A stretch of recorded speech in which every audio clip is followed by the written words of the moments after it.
അസ്സലാമു അലൈക്കും വറഹ്മത്തുള്ളാഹി.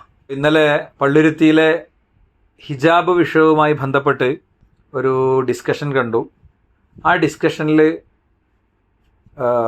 ശ്രീജിത്ത് പണിക്കർ എന്ന് പറയുന്ന സോഷ്യൽ മീഡിയയിൽ സ്ഥിരം ഉണ്ടാകുന്നൊരു വ്യക്തി, അദ്ദേഹത്തെ എന്ത് വേർഡ് വെച്ച് വിശേഷിപ്പിക്കണമെന്ന് എനിക്കറിയില്ല, അദ്ദേഹം പറയുന്ന ഒരു വാദം നമുക്ക് ആദ്യം ഒന്ന് കേട്ടു നോക്കാം. വാദം ഇതാണ്: മുസ്ലിം സ്ത്രീയെ സംബന്ധിച്ചിടത്തോളം ഹിജാബ് ഒരു എസെൻഷ്യൽ ആയിട്ടുള്ള നിർബന്ധമായിട്ടുള്ള ഒരു മതപരമായ നിർദ്ദേശമല്ല, അങ്ങനെ അത് പ്രാക്ടീസ് ചെയ്യേണ്ടതില്ല. എന്നാൽ കന്യാസ്ത്രീയെ സംബന്ധിച്ചിടത്തോളം കന്യാസ്ത്രീക്ക് ഇത് വളരെ നിർബന്ധമായിട്ടുള്ള ഒരു കാര്യമാണെന്നാണ് അദ്ദേഹം പറയുന്നത്. നിങ്ങൾ അതൊന്ന് കേട്ടു നോക്കൂ. അതല്ലാതെ ഹിജാബ് ധരിക്കുക എന്നതോ ഏതെങ്കിലും തരത്തിലുള്ള ശിരോവസ്ത്രം ധരിക്കുക എന്നതോ ഇസ്ലാമിനെ സംബന്ധിച്ചിടത്തോളം അവരുടെ മതപരമായിട്ടുള്ള ഒരു അനിവാര്യതയാണ്. ഞാൻ പറയുന്നത് എന്താണ് ഒരു മതത്തിന്റെ അനിവാര്യത എന്ന് ഒരു കേരള മഹല്ല് ഫെഡറേഷന്റെ ഭാഗമായിട്ട് പേരിന്റെ താഴെ കേരള മഹല്ല് ഫെഡറേഷൻ എന്ന് എഴുതിയിരിക്കുന്ന ഒരാളിന് അറിയേണ്ടതാണ്. എന്നിട്ടും അത് അറിയാതെ വന്നിരുന്ന് സംസാരിക്കുന്ന ആൾക്കാരുടെ മനോഗതവും അവരുടെ ഇംഗിതവും എന്താണെന്ന് മനസ്സിലാക്കാനുള്ള യുക്തിയും ഇത് കാണുന്ന പ്രേക്ഷകർക്കുണ്ട് എന്ന് ഞാൻ പറയും. ഇനി ശ്രീജിത്ത് പണിക്കർ ഇവിടെ സംസാരിക്കുന്നത് വളരെ ആഴമുള്ളൊരു മുസ്ലിം സ്കോളറെ പോലെയാണ്. അദ്ദേഹത്തിന് ഖുറാനിലെ 6000 ചില്ലാനം വചനങ്ങളെക്കുറിച്ചുള്ള ആഴമുള്ള വിജ്ഞാനമുണ്ട്. അദ്ദേഹത്തിന് ബുഖാരിയും മുസ്ലിമും അബൂദാവൂദും ഇബ്നു മാജയും ഒക്കെ തുടങ്ങി ഹദീസ് ഗ്രന്ഥങ്ങളും അൽ ബിദായ വന്നിഹായ പോലെയുള്ള വലിയ ചരിത്ര ഗ്രന്ഥങ്ങളും ഒക്കെ പഠിച്ചൊരു വലിയൊരാളെപ്പോലെയാണ് അദ്ദേഹം സംസാരിക്കുന്നത്. ഞാൻ ഈ വിഷയത്തിൽ ഉള്ള വിഷയം പരിഹാരമാക്കാൻ കുറച്ച് കാര്യങ്ങൾ എനിക്ക് പറയാനുണ്ട്. അതിനു മുമ്പ് നമുക്ക് ചാറ്റ് ജിപിടിയോടൊന്ന് ചോദിക്കാം. ചാറ്റ് ജിപിടിയോടൊന്ന് ചോദിച്ചു നോക്കാം. ഒരു മുസ്ലിം സ്ത്രീക്ക് ഹിജാബ് ധരിക്കുക എന്നത് അവരുടെ ഒരു എസെൻഷ്യൽ പ്രാക്ടീസ് ആണോ? മതത്തിൻ്റെ പ്രമാണങ്ങൾ വെച്ച് നോക്കുമ്പോൾ നിർബന്ധമായൊരു കാര്യമാണോ? ഈ ചോദ്യത്തിന്റെ ഉത്തരം ഒന്ന് പറയാമോ? അതെ, ഇസ്ലാമിക പാഠശാസ്ത്രങ്ങൾ പ്രകാരം ഹിജാബ് ധരിക്കൽ ഒരു മതത്തായ നിർദ്ദേശമാണ്. പ്രത്യേകിച്ച് സ്ത്രീകളുടെ വിനീതതയും ആദരവും സംരക്ഷിക്കാനുള്ള ഒരു വജയെന്ന് കാണപ്പെടുന്നു. പല മതപരമായ വ്യാഖ്യാനങ്ങളിൽ ഹിജാബ് നിർബന്ധമായതാണെന്ന് പറയുന്നു. എന്നാൽ ചില വ്യത്യാസങ്ങളും വ്യക്തിഗത ആശയങ്ങളും ഉണ്ടായേക്കാം. ഈ വിഷയം കൂടുതൽ വിശദമായി പരിശോധിക്കണമെങ്കിൽ വ്യത്യസ്തമായ തഫ്സീറുകളും അറിയാമെന്ന്. പറഞ്ഞോളൂ, കണ്ടിന്യൂ ചെയ്തോളൂ. ശരി, കൂടുതൽ വിശദമായി നോക്കുമ്പോൾ ഹിജാബ് ധരിക്കൽ ഇസ്ലാമിൽ സ്ത്രീകളുടെ വിനീതതയും ആത്മഗൗരവവും സംരക്ഷിക്കാൻ വേണ്ടിയാണ്. ഖുറാനിലും ഹദീസുകളും ഇത് വ്യക്തമാക്കുന്നു. ചിലമത്തെ വിവിധ മതവിദഗ്ധർ ഇതിനെക്കുറിച്ച് വ്യത്യസ്തമായ അഭിപ്രായങ്ങൾ പ്രകടിപ്പിക്കുന്നു. എന്നാൽ പൊതുവായി ഇതൊരു നിർബന്ധമായ പ്രവൃത്തിയാണ് എന്ന് തന്നെ കാണുന്നു. ഞാൻ കണ്ടിന്യൂ ചെയ്യാം. ഞാൻ ഈ ശ്രീജിത്ത് പണിക്കരുണ്ട്, അദ്ദേഹത്തോട് കുറച്ച് കാര്യങ്ങളൊന്ന് പറഞ്ഞു കൊടുക്കട്ടെ. അദ്ദേഹം വലിയൊരു പണ്ഡിതനാണ്. എന്നാലും ഞങ്ങൾ ചെറിയ സാധുക്കള് മതത്തെക്കുറിച്ച് കുറച്ചൊക്കെ അറിയുന്ന ആൾക്കാരൊന്ന് പറഞ്ഞുതരാം. ഇദ്ദേഹം ചെയ്ത പണി എന്താണെന്ന് വെച്ച് കഴിഞ്ഞാൽ, തീർച്ചയായും നിങ്ങൾ അവർക്ക് സമാധാനമായ കാര്യങ്ങൾ പറഞ്ഞു കൊടുക്കുന്നത് വളരെ നല്ലതാണ്. അത് മൂല്യമുണ്ടാക്കും. കൂടാതെ മതസംബന്ധിയായ കാര്യങ്ങൾ വിശദമായി പങ്കുവച്ചാൽ കൂടുതൽ മനസ്സിലാക്കാനും മെച്ചപ്പെട്ട ആശയവിനിമയത്തിനും സഹായിക്കും. ശരി, അപ്പോ ശ്രീജിത്ത് പണിക്കരോട് നല്ല നിലക്ക് കാര്യങ്ങൾ പറഞ്ഞ് മനസ്സിലാക്കി കൊടുക്കണം എന്നാണ് പറയണത്. നമ്മൾ പൊതുവെ ഫഖൂലഹു ഖൗലൻ ലയ്യനൻ നല്ലൽക്കേ പറയാൻ പാടുള്ളൂ. അല്ലെങ്കിൽ ഞാനൊന്നും ഇങ്ങനെയൊന്നുമല്ല പറയാൻ ഇങ്ങനെ വായിൽ വരാഞ്ഞിട്ടൊന്നുമല്ല. കാരണം ആജാതി ആനമണ്ടത്തരാണ് ഈ ചങ്ങാതി പറയണത്.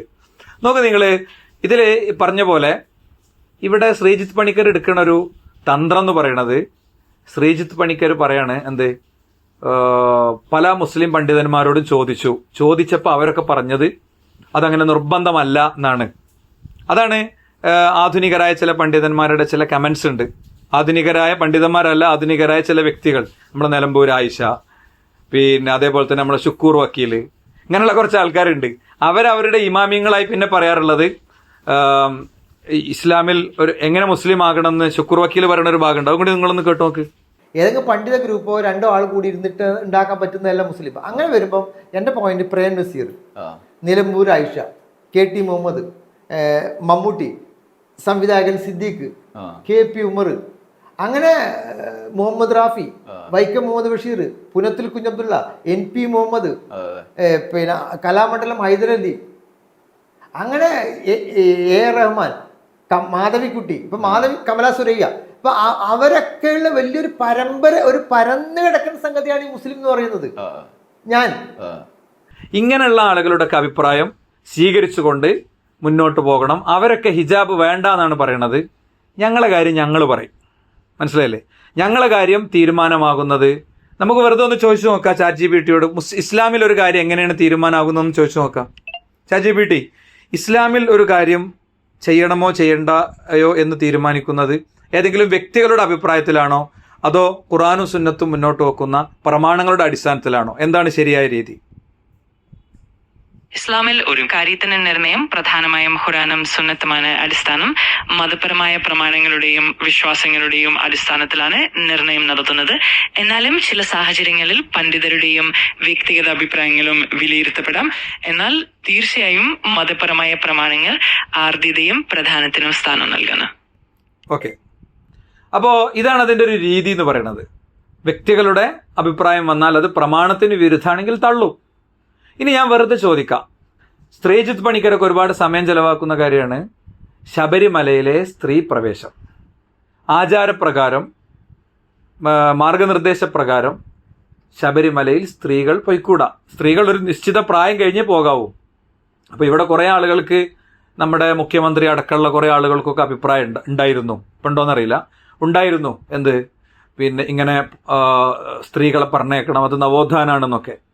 എന്നിട്ട് ചില സ്ത്രീകളെ കൊണ്ടുപോവുകയും ചെയ്തിരുന്നു. അന്ന് അതെന്തുകൊണ്ടാണ് ഈ പറയുന്ന ആളുകളൊക്കെ എതിർത്തത്? ഞങ്ങളെ സംബന്ധിച്ചിടത്തോളം നിലപാട് പറയാം, ഒരു മതത്തിൽ അവരുടെ വിശ്വാസം എന്താണ് എന്ന് അവരെന്താണോ പറയുന്നത് അത് അവരുടെ വിശ്വാസമാണ്. അതവർക്ക് ആചരിക്കാനും അനുഷ്ഠിക്കാനുമുള്ള അവകാശമുണ്ട്. ആ അവകാശം ഇവിടെ നിലനിൽക്കാൻ ആവശ്യമായ സാമൂഹിക സംവിധാനങ്ങൾക്ക് വേണ്ടി നമ്മളും നിലകൊള്ളും, അതിൽ യാതൊരു സംശയമല്ല. പറയുന്നത് അവരുടെ കൈമാറി വരുന്ന വിശ്വാസപ്രകാരം ശബരിമലയിൽ പോയിക്കൂടാ, ഒരു നിശ്ചിത പ്രായം കഴിഞ്ഞ് സ്ത്രീകൾ പോകാവൂ. എന്നാൽ ഇപ്പോൾ കുറച്ച് ആളുകൾ പറയാണ്, ഇസ്ലാമിൽ ശുക്കൂറോക്കിയിലൊക്കെ പറയണ പോലെ ഇപ്പോൾ കുറച്ച് ആളുകൾ പറയാണ് അങ്ങനെ പോകണം. അങ്ങനെ പോകണം എന്ന് പറഞ്ഞു കഴിഞ്ഞാൽ അത് അനുവദിച്ചു കൊടുക്കേണ്ടതുണ്ടോ? ഇല്ല. അപ്പം ഇനി ഇസ്ലാമിക പ്രമാണങ്ങൾ ഇതിൽ എന്താ പറയുന്നത് നമുക്കൊന്ന് ചോദിച്ചു നോക്കാം കേട്ടോ. ഇസ്ലാമിക പ്രമാണങ്ങൾ എന്താ പറയുന്നതെന്ന് ചോദിക്കാം. ഹിജാബ് നിർബന്ധമാണ് എന്നത് ഖുർആനിൽ നിന്നുള്ള തെളിവുകളൊന്ന് തരാമോ?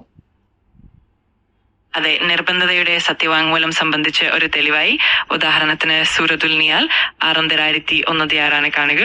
വീണതയോടെ അവരുടെ ചുണ്ടുകളും ശരീരഭാഗങ്ങളും. അല്ല, അറബിയും കൂടി വേണം, അറബി ടെക്സ്റ്റ് വേണം. കാരണം ശ്രീജിത്ത് പണിക്കർ നല്ല ആഴമുള്ളൊരു പണ്ഡിതനാണ്. അദ്ദേഹത്തോട് സംസാരിക്കുമ്പോൾ നമ്മൾ ഖുറാനിലെ അറബി ടെക്സ്റ്റൊക്കെ വേണം, അല്ലാതെ ശരിയാവില്ല. ഖുറാന്റെ അറബി വചനത്തോടു കൂടെ പറഞ്ഞോളൂ. وكل المؤمنات يغضضن أبصاركم ماسين ويحفظن أديامكم وفروجهن ولا يبدين زينتهن إلا ما ظهر منها. വിശ്വാസിനികളായ സ്ത്രീകൾക്ക് അവരുടെ കണ്ണുകൾ കുറച്ച് താഴ്ത്തുകയും അവരുടെ ആവശ്യം ഇല്ലാത്ത സൗന്ദര്യം മറയ്ക്കുകയും ചെയ്യാൻ ശ്രമിക്കണം. അതായത് അവരവരുടെ അലങ്കാരങ്ങൾ വെളിപ്പെടുത്താതിരിക്കുക. ഇങ്ങനെ ഓക്കെ ഇതില് വിശുദ്ധ ഖുർആൻ കൃത്യമായി പറഞ്ഞ ഫലയുബദീന സീനതഹുന്ന ഇല്ലാ മാ ളഹറ മിൻഹ, അവർക്ക് പ്രത്യക്ഷപ്പെടുത്താവുന്ന ഭാഗങ്ങളല്ലാത്തതെല്ലാം അവർ മറച്ചു വെക്കണം എന്നത് വിശുദ്ധ ഖുർആനിൻ്റെ ടെക്സ്റ്റാണ്. അത് ഇവിടുത്തെ കോടിക്കണക്കിന് മുസ്ലിങ്ങൾ ആചരിക്കുന്നതാണ്, അനുഷ്ഠിക്കുന്നതാണ്. നമുക്ക് ChatGPT-യോട് തന്നെ ഒന്നുകൂടി ചോദിക്കാം, ഇതിൽ രണ്ടാമത്തെ ഒരു തെളിവ് കൂടി, ഖുർആനിൽ നിന്ന് ഒരു തെളിവ് കൂടി കൊടുക്കൂ. ശരി, മനസ്സിലായിരിക്കുന്നു. അതായത് സൂറത്തുൽ അഹ്സാബ് 6:251 പറയുന്നത് വഖർന ഫീ ബുയൂതികുന്ന വലാ തബറജ്ന തബറുജൽ ജാഹിലിയത്തിൽ ആഖിറ. വലാ തബറുജ്ന തബറുജൽ ജാഹിലിയത്തിൽ ഊല. ശരി, നിശ്ചയാണ്. അതിന്റെ ശരിയായ അർത്ഥം ആകുന്നു പുറമെ ജാഹിലിയത്തിന്റെ കാലഘട്ടത്തിൽ ഉണ്ടായിരുന്ന വിധത്തിൽ അലങ്കാരങ്ങൾ കാണിക്കാതെ ഇരിക്കുക. ഇതിലൂടെ സ്ത്രീകൾക്ക് വിനീതതയും സമ്പ്രദായത്തിലും ശുദ്ധതയും നിലനിർത്താൻ. ശരി. ഇനി ChatGPT-യോട് നമുക്ക് ചോദിക്കാം, മുസ്ലിം സ്ത്രീ എന്തെല്ലാം കാര്യങ്ങൾ വെളിവാക്കിയേ പുറത്തു പോകാവോ, അല്ലെങ്കിൽ എന്തെല്ലാം മറക്കണം എന്നത് ഹദീസിൽ നിന്നുള്ള ഒരു തെളിവ് നമുക്ക് ചോദിക്കാം. ശരി, അതിന് ഹദീസുകളിൽ പല തെളിവുകളാണ് ലഭിക്കുന്നത്. ഉദാഹരണത്തിന് പ്രവാചക സാഹിബാക്കളുടെ നിഘണ്ടുവിൽ പറയപ്പെടുന്ന പോലെ സ്ത്രീകൾക്ക് മുഖമിയും കൈകളും ഒഴികെ ബാക്കി ശരീരഭാഗങ്ങൾ മറക്കേണ്ടത് നിർബന്ധമാണെന്ന് അറബി ടെക്സ്റ്റ് സഹിതം പ്രവാചകൻ സല്ലല്ലാഹു അലൈഹി വസല്ലം പറഞ്ഞ അറബി ടെക്സ്റ്റ് സഹിതം പറയൂ. അതെ, തീർച്ചയാണ്. ഉദാഹരണത്തിന് ഒരു പ്രസിദ്ധ ഹദീസ് ഇങ്ങനെ പറയുന്നു: അൻ ആയിഷത റളിയല്ലാഹു അൻഹാ അന്നഹാ ഖാലത് ഖാല റസൂലുള്ളാഹി സ്വല്ലല്ലാഹു അലൈഹി വസല്ലം ഇന്നക മയബിദിൽ المرأة إذا بلغت سماؤها فدها لم يصلح بها أن حديثها. ഇനി അതിന്റെ അർത്ഥം കൂടി പറഞ്ഞോളൂ. നിർബന്ധമായും അർത്ഥമനുസരിച്ച് സ്ത്രീകൾ പ്രായമെത്തുമ്പോൾ, അതായത് അവർക്ക് വേണ്ടപ്പെട്ട ഭാഗങ്ങൾ മാത്രമേ പുറത്ത് കാണിക്കാവൂ, അതായത് മുഖവും കൈകളും ഒഴികെ ബാക്കി ശരീരഭാഗങ്ങൾ മറയ്ക്കേണ്ടതാണ്. ഈ രീതിയിൽ ഹദീസ് സ്ത്രീകളുടെ വിനീതതയും മാന്യതയും സൂക്ഷിക്കാനുള്ള മാർഗം വ്യക്തമാക്കുന്നു. ഓക്കെ, അപ്പൊ ഇത് മാന്യതയാണ്, ഇത് സൂക്ഷ്മതയാണ്, ഇത് ഇസ്ലാമിക പ്രമാണങ്ങളിൽ പറഞ്ഞത്. സന്തോഷമാണ്. ഇനി നമുക്ക് പണ്ഡിതാഭിപ്രായങ്ങൾ, ഇത് പറയുന്ന മുസ്ലിം സ്ത്രീക്ക് ഇത് മറക്കൽ നിർബന്ധമാണ്, കന്യാസ്ത്രീക്ക് നിർബന്ധമാണ്, മുസ്ലിം സ്ത്രീക്ക് നിർബന്ധമല്ല എന്നാണല്ലോ പണിക്കർ കഷ്ടപ്പെട്ട് തെളിയിക്കാൻ ശ്രമിച്ചത്.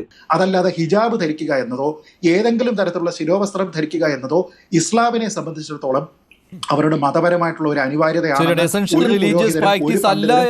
അതും ഞങ്ങളെ പറയേണ്ടത് കൃത്യമായിട്ട് പണ്ഡിതന്മാരുടെ ഏതെങ്കിലും ഒരു പണ്ഡിതന്റെ വാചകം എടുത്ത് കോട്ട് ചെയ്യാൻ പറ്റുമോ? ഇബ്നു കസീർ, ഇബ്നു അബി ഷൈബ പോലുള്ള പണ്ഡിതർ ഹിജാബ് ധരിക്കേണ്ടതിന്റെ നിർബന്ധിതതയെ പിന്തുണയ്ക്കുന്നു. ശരി, അപ്പോ എനിക്ക് ഇമാം നവവി റഹിമഹുല്ലയുടെ കോട്ടൊന്ന് അറബി ടെക്സ്റ്റ് സഹിതം ഒന്ന് പറഞ്ഞു കൊടുക്കാൻ പറ്റുമോ? ഇന്നൽ മർഅത യജിബു അലൈഹ അൻ തഹ്തജിബു വതഗത്തി ബദനഹ അദൽ വജ്ഹി വൽ കഫൈൻ എന്നിങ്ങനെ. ഇതിന്റെ അർത്ഥം സ്ത്രീകൾക്ക് താൻ മുഴുവനും മറക്കേണ്ടതാണ്, മുഖവും കൈകളും ഒഴികെ. ഓക്കെ, ശരി, എപ്പോഴും സഹായം വേണമെങ്കിൽ ഞാനുണ്ടാണ്. നിങ്ങൾക്ക് കൂടുതൽ ചോദ്യങ്ങളോ ചർച്ചകളോ ഉണ്ടെങ്കിൽ സന്തോഷത്തോടെ അറിയിക്കും. ഓക്കെ, അപ്പം കാര്യം ക്ലിയർ ആണല്ലോ. ഖുർആൻ കൊണ്ട്, ഹദീസ് കൊണ്ട്, പണ്ഡിതാഭിപ്രായം കൊണ്ട് ഇത് തെളിയിച്ചു. ഇനി കുറച്ച് പണ്ഡിതന്മാർക്ക് അഭിപ്രായമുണ്ട് എന്നാണ്. ഇസ്ലാമിക സമൂഹത്തിൽ 10 ലക്ഷം പണ്ഡിതന്മാരെ ഞങ്ങൾ കോട്ട് ചെയ്താൽ 10 ആളെ തിരിച്ച് കോട്ട് ചെയ്യാൻ പറ്റൂല. അതും സമകാലികരായ വ്യക്തികൾ. ഞാൻ നേരത്തെ പറഞ്ഞതുപോലെ നിലമ്പൂർ ആയിഷ മുതൽ പിന്നെ ശുക്കൂർ വക്കീൽ വരെയുള്ള ഒരു കമ്മ്യൂണിറ്റി, ചില ഇസ്ലാമിക സമൂഹത്തിൻ്റെ അടിസ്ഥാനങ്ങളിൽ നിന്ന് ഡീവിയേറ്റ് ചെയ്ത് പോയ ആളുകൾ, അവരെ വെച്ച് ഞാൻ ചോദിക്കുകയാണ്, അങ്ങനെയാണെങ്കിൽ ഹിന്ദു ആചാരങ്ങളിൽ എഡിറ്റ് പറയുന്ന പണ്ഡിതന്മാരുടേത് എന്തുകൊണ്ട് നിങ്ങൾ സ്വീകരിക്കണില്ല? എന്തുകൊണ്ട് ഈ പറയുന്ന ശബരിമല വിഷയത്തിൽ നിങ്ങൾക്കൊരു സ്റ്റാൻഡ് എടുക്കാൻ പറ്റണില്ല? ഞങ്ങളെ സംബന്ധിച്ചിടത്തോളം ഞങ്ങളുടേത് ഖുർആനും സുന്നത്തുമാണ് അതിൻ്റെ അടിസ്ഥാന പ്രമാണങ്ങൾ എന്ന് പറയുന്നത്.